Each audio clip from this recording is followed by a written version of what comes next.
The bread is just Why a do you symbol. worship Why do you Mary? need a priest I for believe in confession? Bible Hold alone. up. Are you tired of arguing in circles to defend your Catholic faith? Have you gotten into circular debates about Mary, the Eucharist, purgatory, and they seem to not end at all? Hi guys, my name is Christian, and over the past 4 years I've been a missionary on college campuses. I've heard many arguments against the Catholic Church, but today I want to share with you the hands down, most convincing, irrefutable proof for Catholicism. And the best part is, you don't need to know any biblical theology or have a master's in scriptural studies. If you want to spread your Catholic faith, the first thing you can do is like this video and comment below, why are you Catholic? Because it will help YouTube recommend this video to more people. Alright, so in my experience, the most convincing proof of Catholicism is still happening to this day. It's happening right in front of us, and it is miracles. According to Archbishop Michael Sheehan, a miracle can be defined as this: an occurrence outside the course of nature, perceptible to the senses, and explained only as the direct act of God himself.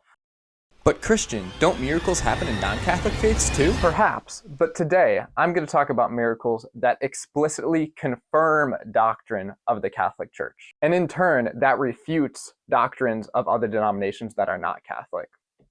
I do not know of a single miracle outside of the Catholic Church that confirms a doctrine from a Protestant denomination that is against the doctrine of the Catholic Church. If you do know one of these miracles, please leave it in the comment section below, because that kind of refutes this whole argument. Let me give you one example of a miracle that's happened outside the Catholic Church. There's a man named Simon Gilbo, and he's a Protestant Christian missionary. In his ministry experience, he prays with people and they are healed. And one man they encountered in Africa, he was actually paralyzed from the waist down. And after sharing the gospel of Christ, the good news of Jesus' love for him, they prayed with him and he was miraculously healed. Now this is amazing, and as a Catholic, I love to hear this. But this does not go against any Catholic doctrine, and it actually only confirms what the Catholic Church has been teaching since Christ founded it. That Jesus loved people, that Jesus wants to heal people, and that there is power in his name. So this doesn't go against this argument at all. And I'll link that story down in the description so you can check it out. But what if I were to tell you that there are two different types of miracles that are still happening today that explicitly prove Catholicism? Archbishop Sheehan goes on to say that a miracle is obviously a clear proof of the divine origin of the doctrines in support of which it is wrought. It is God's positive testimony that the doctrine is true, and God cannot testify to a lie. God is not deceiving us. If he's allowing these miracles to happen that confirm church doctrine, he's not going to lie. So let's get into this. At the end of this video, my wife Bridget is going to come on here, and she's actually eyewitness to miracle, just like the ones I'm going to talk about today. The first type of miracle is Eucharistic miracles. What if I told you that God himself is begging us to believe in the true presence of the Eucharist? This is a uniquely Catholic doctrine. The Church holds that at Mass, when the priest holds up the host and he says, "This is my body," that the bread and the wine transform into the substance of Jesus' body and blood. Although they don't appear to be different on the outside, that's called the accidents of the bread and wine, the substance has changed. And in Catholic doctrine, we call this transubstantiation. This is uniquely Catholic, and it's based on different things in the Bible, like John chapter 6, when Jesus says, "Unless you eat my flesh and drink my blood, you have no life within you." There are unexplainable physical miracles happening to Eucharistic hosts all over the world to this day. Like this consecrated host that started bleeding during the Mass, or these hosts that survived a raging fire unharmed. Or what about these consecrated hosts surviving 276 years without deteriorating? There's another story of a priest who was bringing communion to someone who was sick. He actually put the host into a book. He shouldn't have done this, but he did it to bring to the person. And when he opened it, on the piece of paper, there was blood. Okay? Blood from the host. There's another miracle that actually just got confirmed very recently, and after the consecration, Jesus' face appeared on the host. You could still see this to this day. I'm going to link a story about that in the description as well. All these Eucharistic miracles that I'm going to talk about, they were actually documented by Blessed Carlo Acutis. He put together a website, and that's going to be linked below. You can check them out, but I want to talk about one or two right now, just get into them. One miracle specifically happened in August of 1996, and it was at a parish in Buenos Aires. There was a communion host after consecration, right, the Eucharist. It was found abandoned on the ground after Mass. And as prescribed by the church, what you're supposed to do is you take that host, you put it in water, and then you lock it in the tabernacle, so the gold box that's there at the church. The only person that has a key to this is really the priest or maybe one of the church employees. And you wait for that host to dissolve out of reverence because Jesus is truly present there. So after a few days, you think it would be dissolved. The pastor went back, opened up the tabernacle to check on it, and he noticed that there was a red substance coming out of the host. Over the next few days, the host continued to leak this red substance in greater and greater quantities. So what they did was they called up some scientists, some doctors. They did not tell them where this piece of bread, this host came from, and they brought it to the labs. One of the guys' names is Dr. Frederick Zugabe. He's a cardiologist, a renowned cardiologist from New York. They didn't tell him what it was, and I'm going to read to you right now what Dr. Frederick said after he did some tests on it. He said, "I am an expert on the heart. The heart is my business. This is flesh. This flesh is heart muscle tissue, myocardium from the left ventricle wall, not far from a valvular area. It is the muscle that gives the heart its beat and the body its life. This heart muscle is inflamed.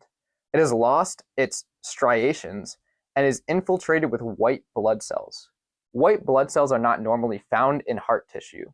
These cells are produced by the body and they escape from blood and infiltrate the tissue to address trauma or injury." What Dr. Zugabe went on to say is that this is a living snapshot of a heart. This is not dead heart tissue. This is living heart tissue. And after they told him where the sample came from, they said this was a consecrated host from a Catholic church, he could not speak for 5 minutes. He just stood there dumbfounded. He's like, if this is true, I don't know what to say. And there was a couple of doctors working on the project. I'm not sure what happened with Dr. Zugabe, but there was 2 other doctors and they converted to Catholicism after studying this because the evidence is irrefutable. If that's not enough, there's another miracle that happened very similar in Sokółka, Poland. So same type of issue. The host was dropped and was locked in the tabernacle to dissolve. And there was a red substance coming on the host and they brought it to the lab, didn't tell them what it was for. And the doctor said that this was cardiac tissue in the final phase of death. So it was alive tissue, but the final phase of death. So Jesus dying on the cross for us, like giving us his flesh and blood.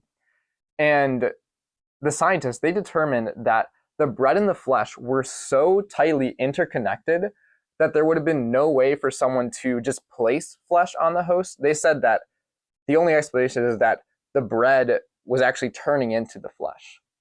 So there's no faking this. Scientists, they can't explain how this could possibly happen, except for, there is something other than what is just seen by the naked eye.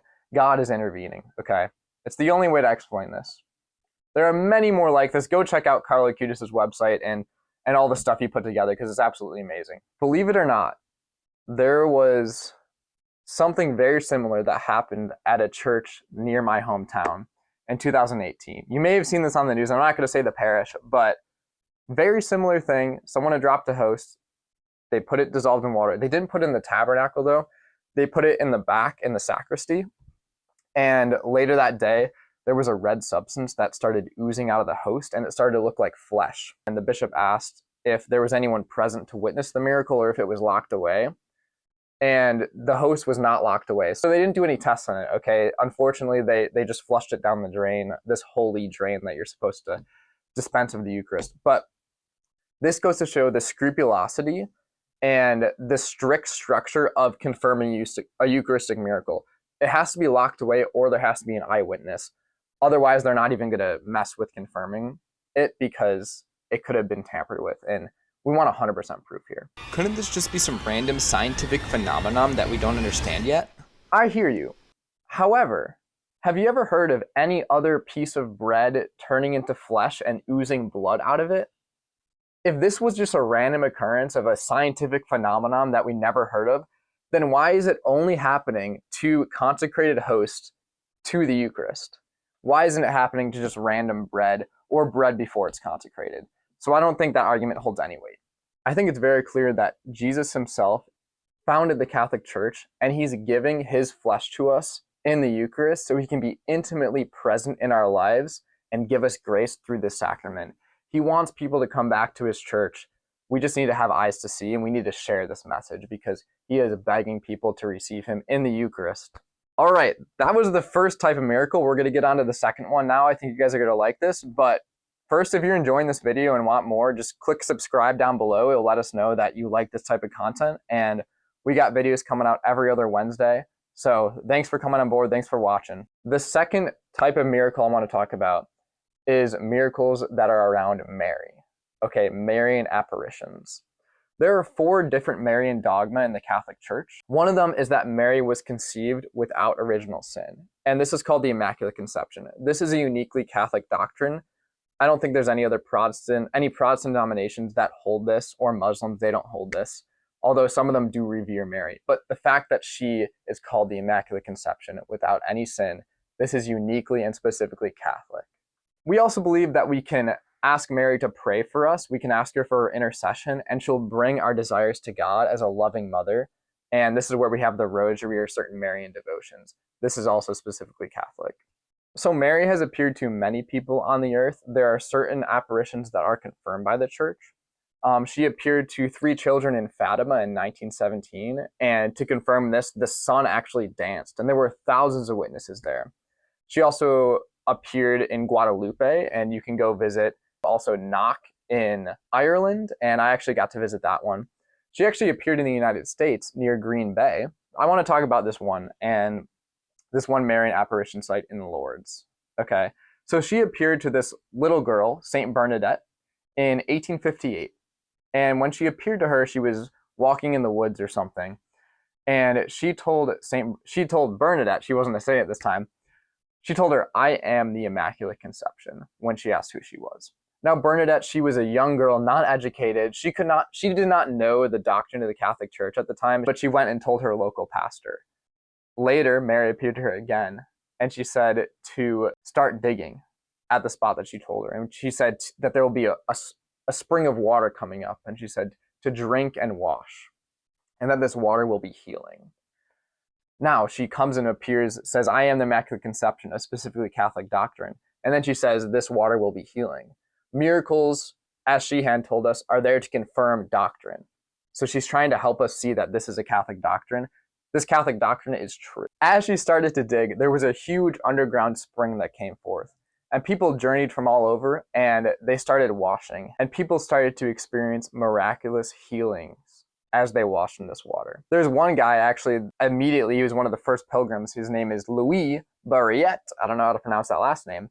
But he was blind in one eye due to a mining explosion, and his brother actually passed away in this explosion. And immediately, as he washed his eye 3 times, his eye was healed, and he could see again. Now, this is great, but you might be asking, Christian, how do we know these miracles are legit? Some of them happened a while ago. There could be some questions here. There are 3 stipulations that scientists have to go through to confirm these miracles are true. The church also confirms them. The first is that the disease that a person has must be serious and impossible to cure by current human means. The second is that the cure must be instantaneous, complete, and permanent. Okay, so they check in with these patients 5 years later and make sure, okay, it wasn't just a random fluke that happened for a day on an x-ray, right? And then the third is there must be no preceding treatment to which the cure could be attributed. So they couldn't have just gotten a treatment the day before and then come to wash in the water.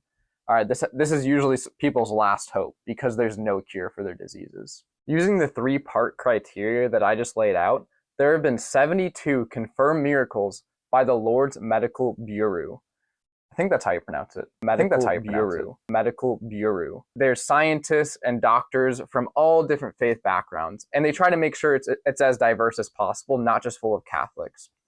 But what's been happening is so many people on this panel, these doctors and medical scientists, they keep converting to Catholicism because they see these unexplainable miracles that are happening at Lourdes that are confirming Catholic doctrine, that are confirming that Mary's Immaculate Conception is true.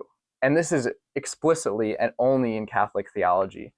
And God cannot tell a lie. He is not tricking us. He is confirming that this doctrine is true. So they're like, I got to convert. So they need to keep finding other doctors from different backgrounds, atheist, agnostic. And it's just kind of this pipeline for doctors to see firsthand that God is real and that he founded the church, the Catholic Church, and that he's still working through it to this day, which is absolutely amazing. I want to share with you one story, one more recent story of a miracle that's happened at Lourdes, and then I'm going to bring my wife Bridget on, and she's going to share her experience. She's actually been to Lourdes, and she knows someone that is healed there. But this guy's name, Valerio Micheli, and I'll link this down below, but he actually had sarcoma in his left hip, and he had it for years, and it was actually deteriorating his hip, so his bone was just crumbling. And he went to Lourdes, he journeyed there on a pilgrimage, he dipped his whole left foot and his hip in the water, and he didn't necessarily experience anything in the moment, he didn't feel anything, but immediately when he went back home, he got an x-ray. And doctors said that his hip had mysteriously reconstructed, and the bone actually reconstructed. There is no physical explanation for this in modern medicine. So this followed that 3-step criteria that I mentioned earlier, and this is one of the more recent confirmed miracles at Lourdes. All right, without further ado, let's welcome Bridget on here. What is up, guys? Okay, so I just wanted to share a story of when I got the opportunity to travel to Lourdes, France with some of my friends. So I went there in 2019, and we were there for a pilgrimage, but assisting with those who were unable to do the pilgrimage by themselves.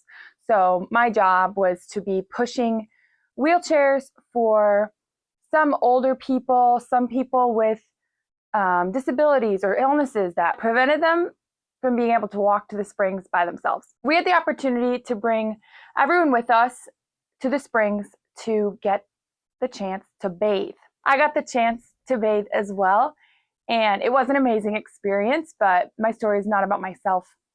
My friend, who I just had met from being there, she was suffering from Lyme disease and couldn't, walk herself around. She was exhausted all the time. She was just suffering a lot from her illness and was going to the springs at Lourdes with the hopes of being healed. On the way in, she was in a wheelchair and someone was pushing her and she couldn't do it by herself. And later that afternoon, we were walking around the streets visiting St. Bernadette's home where she had been born and brought up. And we literally had this young woman who had been in a wheelchair that morning pushing someone else's wheelchair. So it was just the most amazing thing to see this miracle of a woman who was unable to walk around by herself, who was literally jumping around. Like, I remember her doing little heel clicks on the streets of Lourdes, and the change from the morning until the afternoon was literally insane.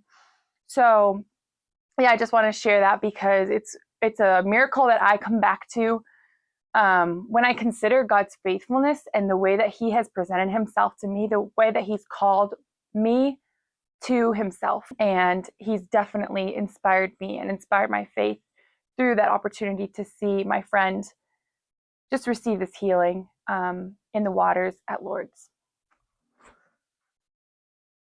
All right, guys, that's all I have for you today. I hope you enjoyed this video. I hope that this increased your faith, and maybe it gave you a little bit more zeal for sharing your faith with others, for sharing your Catholic faith.